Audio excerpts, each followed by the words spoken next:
नमस्कार दोस्तों, आपके यूट्यूब चैनल एजुकेशन पावर में आपका स्वागत है।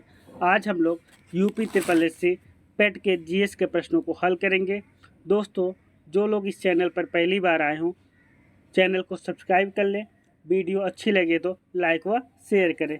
प्रश्न संख्या 1, ग्लोबल जेंडर गैप इंडेक्स 2023 में भारत का कौन सा स्थान है? तो हमारा राइट आंसर ए 127वां स्थान।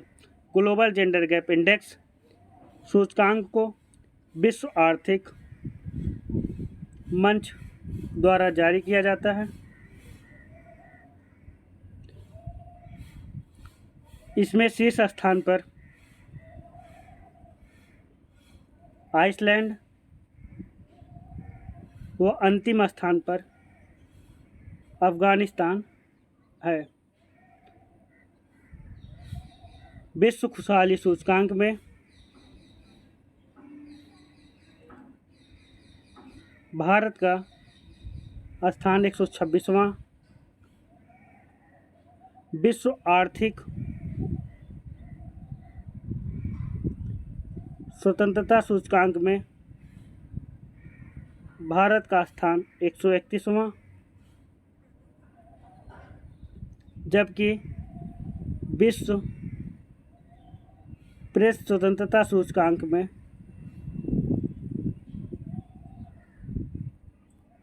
भारत का स्थान 161वां है। अगला प्रश्न देखते हैं, विश्व विरासत दिवस कब मनाया जाता है? तो हमारा राइट आंसर बी 18 अप्रैल को। 18 अप्रैल को विश्व विरासत दिवस के रूप में मनाया जाता है। 22 अप्रैल को पृथ्वी दिवस, 7 अप्रैल को विश्व स्वास्थ्य दिवस, 14 अप्रैल को अंबेडकर जयंती के रूप में मनाया जाता है। अगला प्रश्न देखते हैं, वर्ष 2023 में कुल कितनी महिलाएं पद्म पुरस्कार प्राप्त की? तो हमारा राइट आंसर सी 19 महिलाएं। वर्ष 2023 में कुल 106 पद्म पुरस्कार दिए गए, जिसमें से 6 पद्म विभूषण, 9 पद्म भूषण और 91 पद्मश्री।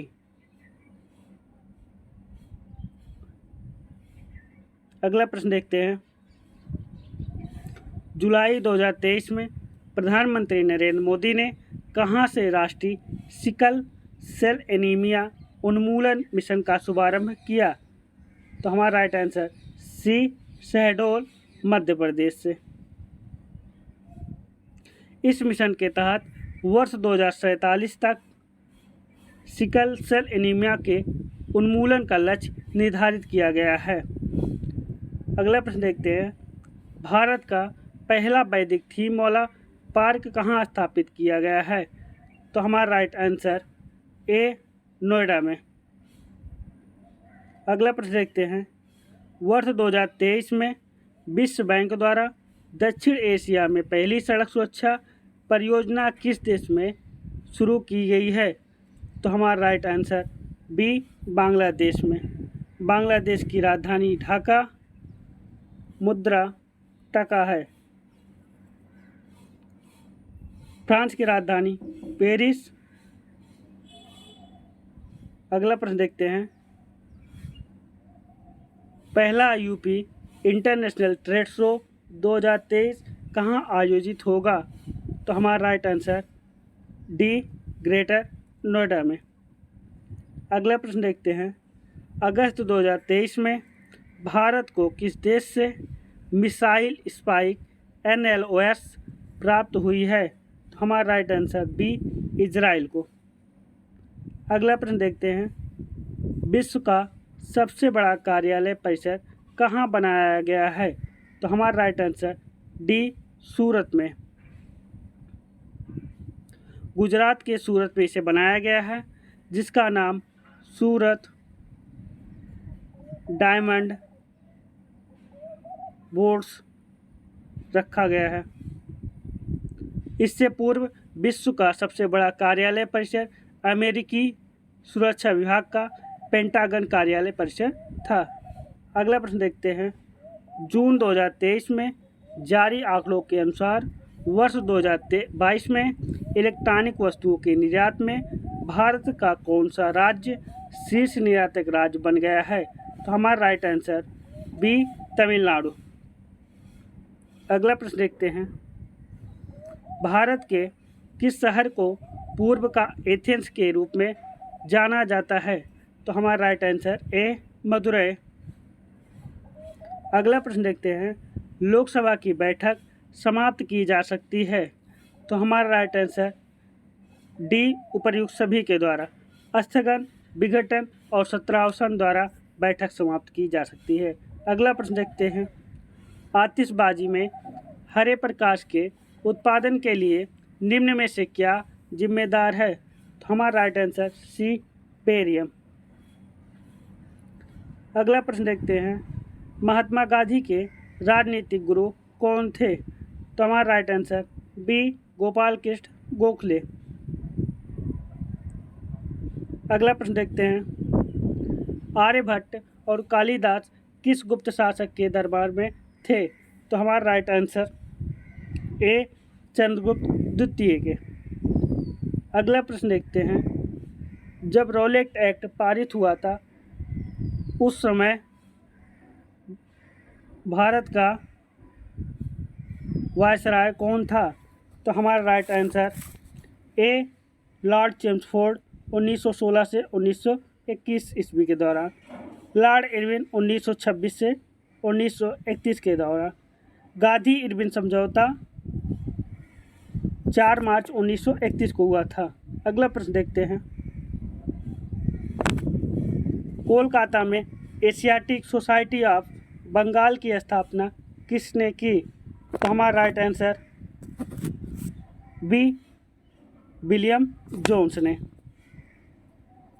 अगला प्रश्न देखते हैं, मीरा सेठ समिति का संबंध किससे था? तो हमारा राइट आंसर सी, हथकरघा क्षेत्र के विकास से। अगला प्रश्न देखते हैं, डीपीटी टीका निम्नलिखित में से किस प्रकार का होता है? तो हमारा राइट आंसर डी, एक संयुक्त टीका। डीपीटी का full form diphtheria, pertussis, tetanus.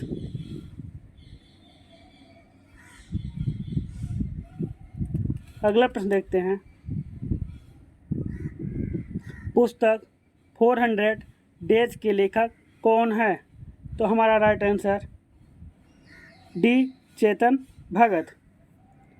अगला प्रश्न देखते हैं, 1857 के स्वाधीनता संग्राम का प्रतीक था? तो हमारा राइट आंसर ए, कमल और रोटी।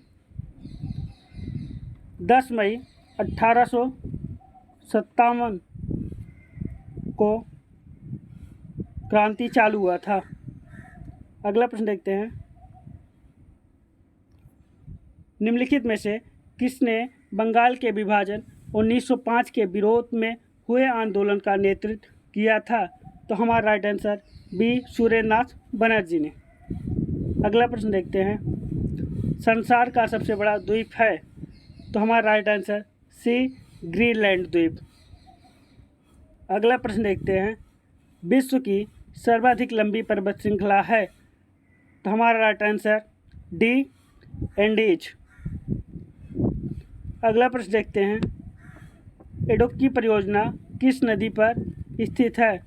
तो हमारा right answer D, Periyar. Nagarjuna Sagar परियोजना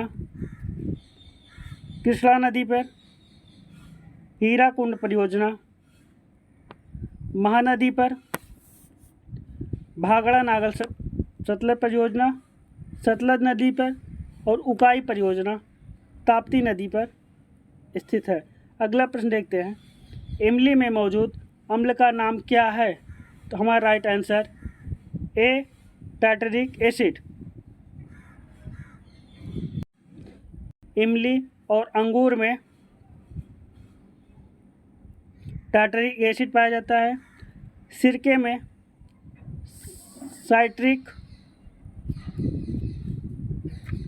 संतरा में सिट्रिक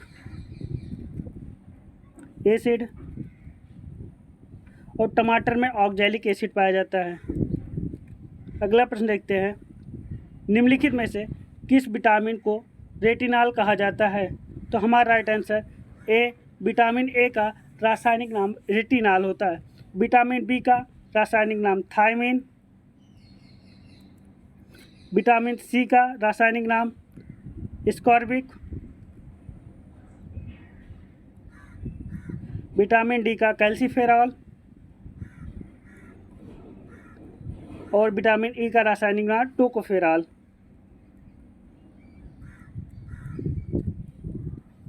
अगला प्रश्न देखते हैं, वर्ष 2000 में किस राज्य का गठन नहीं हुआ था? तो हमारा राइट आंसर सी, तेलंगाना का। तेलंगाना का गठन 2 जून 2014 को हुआ था, जबकि छत्तीसगढ़ 26वें राज्य के रूप में 1 नवंबर 2000 को, उत्तराखंड 27वें राज्य के रूप में 9 नवंबर 2000 को और झारखंड 28वें राज्य के रूप में 15 नवंबर 2000 को स्थापित किया गया। अगला प्रश्न, चोलों की राजधानी थी? तो हमारा राइट आंसर डी, तंजौर। अगला प्रश्न देखते हैं, निम्नलिखित में से कौन कृषि विभाग से संबंधित है? तो हमारा राइट आंसर डी, दीवान ए कोही, दीवान ए आमिर कोही। इसकी स्थापना मोहम्मद बिन तुगलक द्वारा किया गया। दीवान ए मुस्खराज ए राजस्व विभाग से संबंधित है, जिसकी स्थापना अलाउद्दीन खिलजी के द्वारा। दीवान ए रियासत ए बाजार नियंत्रण से संबंधित है, इसका भी शुरुआत अलाउद्दीन खिलजी के द्वारा किया गया था। दीवान ए खैरात ए दान विभाग से संबंधित है, इसकी शुरुआत फिरोज शाह तुगलक द्वारा किया गया। अगला प्रश्न देखते हैं, निम्नलिखित में से कौन सा तत्व समुद्री शैवाल से प्राप्त किया जाता है? तो हमारा राइट आंसर ए, आयोडीन। अगला प्रश्न देखते हैं, भारत में पीली क्रांति का संबंध किससे है? तो हमारा राइट आंसर बी, तिलहन से। मत्स्य पालन नीली क्रांति से, दुग्ध उत्पादन श्वेत क्रांति से, टमाटर उत्पादन लाल क्रांति से। अगला प्रश्न देखते हैं, इंडियन मिरर अखबार का प्रकाशन कहाँ से हुआ था? तो हमारा राइट आंसर सी, कलकत्ता से। अगला प्रश्न देखते हैं, भारत में सर्वाधिक व्यापक वनों के प्रकार कौन से हैं? तो हमारा राइट आंसर डी, पर्णपाती वन। अगला प्रश्न देखते हैं, भारतीय मानक समय की यामोत्तर रेखा किस राज्य से नहीं गुजरती है? तो हमारा राइट आंसर डी, महाराष्ट्र से। मानक समय कुल भारत के 5 राज्यों से होकर गुजरती है, उत्तर प्रदेश, मध्य प्रदेश, छत्तीसगढ़, ओडिशा और आंध्र प्रदेश।